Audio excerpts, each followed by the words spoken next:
Hello viewers, my name's Jordan Golson and this is the 2023 Chevy Colorado, and it's the first of a series of revamps of all the mid-sized trucks. The new Ford Ranger is coming, new Toyota Tacoma is coming, and the GMC Canyon, which is the sister truck to this. So this is the first one, and if you've driven any of the older mid-sized trucks like the Tacoma, they're very capable off-road. But when it comes to the creature comforts, they're not quite as nice. And you can tell just here from the interior how different this is. We have this big giant digital screen, and the big screens are standard in all of the versions, including the work truck. So you do not have to spend a ton of money to get a well-equipped truck. And actually the work truck starts just over $30,000, and that is with the four-door cab, and it's quite good.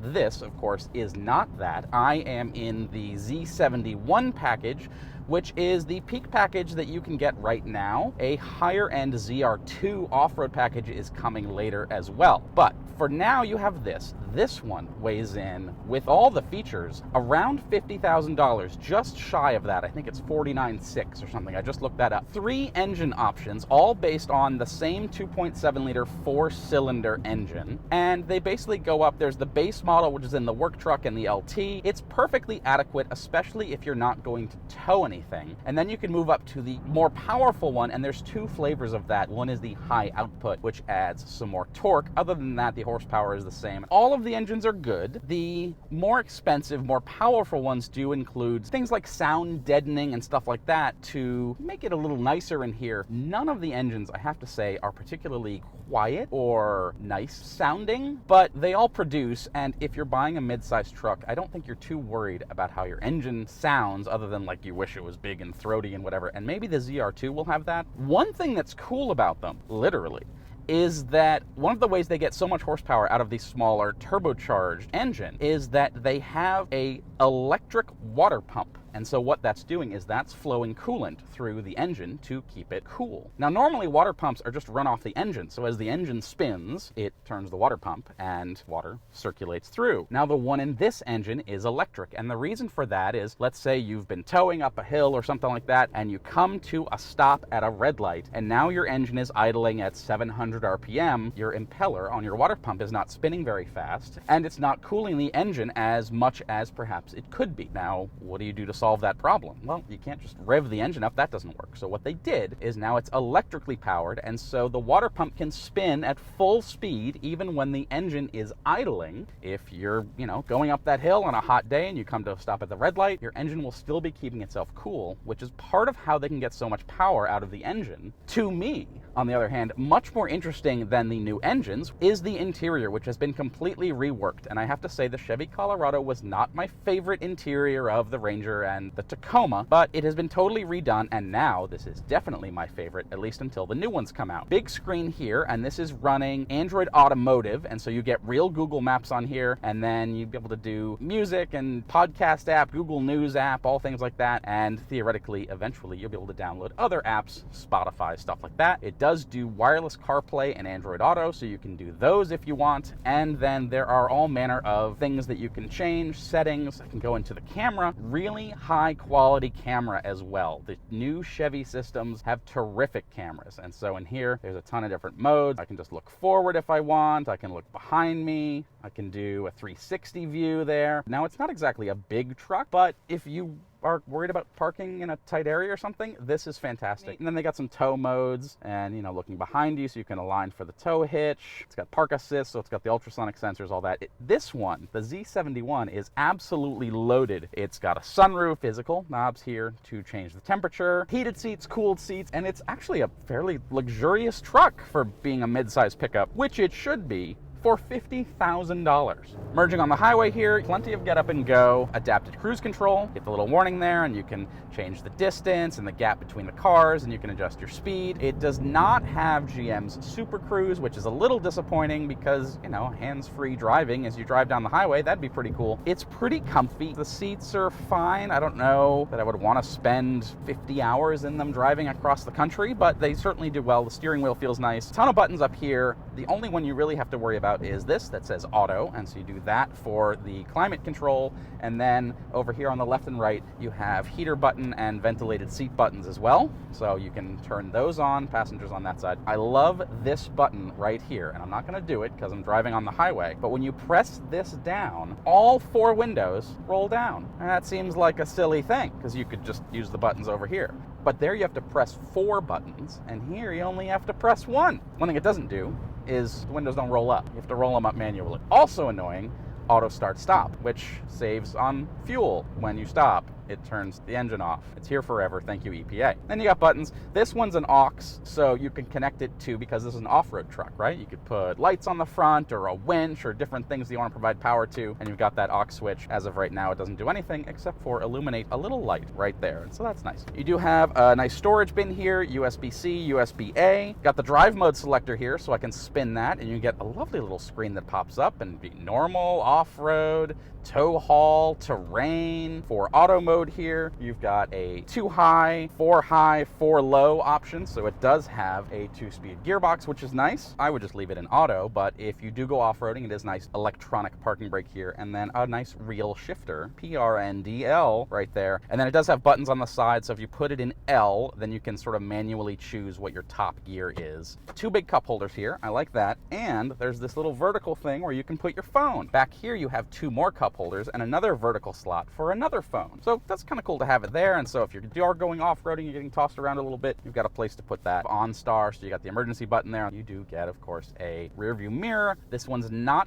digital, but it does do the auto dimming feature, which again, for $50,000, it ought to do. 4G LTE connectivity here, so you can do a Wi-Fi hotspot. That is $20 a month in the US for unlimited through AT&T, and then it does have its own data connection as well to make things like the Google Maps work. But if you want to make this into your mobile office, which lots of people with trucks do, you'll be able to have an unlimited use Wi-Fi hotspot to connect all your devices. This one, being the top trim, is the most luxurious, has a Bose sound system, sounds pretty good. The Chevy designers were very proud of these vents on the outside, which they say are basically from the Camaro and used in a couple other vehicles. They say, oh, it's very futuristic and modern and things like that. And I have to say, it does feel pretty modern in here. For a truck, this is pretty good. And they have borrowed a lot of this from the new interior in the full-size Silverado, so this is basically just a slightly miniaturized version of that, which is fantastic. Big screens, you've got all the features, it's got all the luxury stuff, sunroof, heated seats, cool seats, all that. For an everyday driver, you are really not making a lot of sacrifices with this vehicle. And I have to say, it is much better than the current crop of mid-sized pickups in terms of handling. So now I just hit the brakes here, and the nose drops a bit. This is the off-road edition, and so it's got big tires, and it's got the shocks, off-road shocks, all that. But driving this through curvy mountain roads, we're here in San Diego, and we just drove up to Julian. If you know that area, a bunch of very twisty roads, and this handled it really well. We didn't have a lot of the roly-poliness that you can sometimes get on mid-sized trucks, especially the Tacoma and the Ranger, and you don't get much like nose dive at the front or lift up like a boat, which is nice as well. I'm really very impressed with the performance and the handling especially. Now, it is very good going over potholes, speed bumps, things like that. It's not a performance truck, so don't expect that, but you don't have to make as much of a sacrifice when you buy the off-road vehicle in terms of driving it around every day. Now, they told us truck buyers, about 50%, say that they plan to go off-road with it at some point, and they wouldn't put a number on it, but they said the number of people who actually go off-road is considerably less. No surprise there. People are saying, oh, I got to be ready for anything, when, you know, they might drive up a Forest Service road or something at one point. Just know that this is very capable. We did some nice off-road trails. It's got good ground clearance and things like that.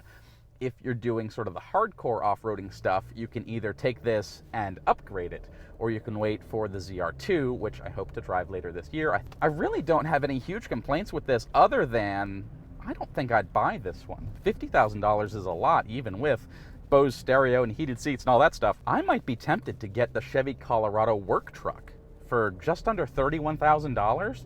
Yeah, it's got the lower engine. It doesn't have nearly as many comfort features. It doesn't have the leather seats like this has. It doesn't have as much on the outside. It's got steel wheels. It's got all sorts of things. But to be honest, this has a lot of things that you don't need. And the work truck feels Ford Maverick-y almost. It's got everything you need and nothing that you don't. And it's got the big screens, and it still has CarPlay and all that, which is what people really want. If you're looking for just a weekend truck runabout, the work truck is not just a stripped down thing. So that's pretty cool. So if you are on the market for one of these, go check it out at your Chevy dealer. Check out the work truck as well and see what you think, and maybe that'll be enough for you, because when I talk to people about what features they want in a car, CarPlay and Android Auto, big screen, that's the number one thing that people say, oh, I gotta have that. Actually, no, that's a lie. Heated seats are the first thing, and to be honest, I do not know if the work truck has heated seats. I wouldn't be surprised if it doesn't. If you live in a warmer climate, maybe that's not as much of an issue. Anyway, it's got a lot of cool stuff, so check out the work truck as well. If you're looking for something a little more loaded, if you want an everyday vehicle, this is a really solid choice. Again, I'm really impressed by the handling, the lack of rolliness. That's always been a complaint I've had about midsize pickups especially, and it's pretty much gone with this, which makes me really excited for new Tacoma, new Ranger, when those come as well. So I'm looking forward to that. But as far as the reinvention of the mid-size truck segment, this is sort of the first gauntlet thrown down. Chevy's here. The GMC Canyon will be coming, and so will the Chevy Colorado ZR2, the off-road special. This is great. It's really comfy. It's like a bigger Maverick. And I mean that as the largest compliment I can give it. It's really, really good. And if you did enjoy my review, I also write car reviews and do other coverage at prindlecars.com. There's a link in the description below for that. If you like, you can subscribe because it is a Substack newsletter. But I do hope this review was helpful to you. And if you want to catch another review, you can click here to get that. Thank you so much for watching. Drive safely.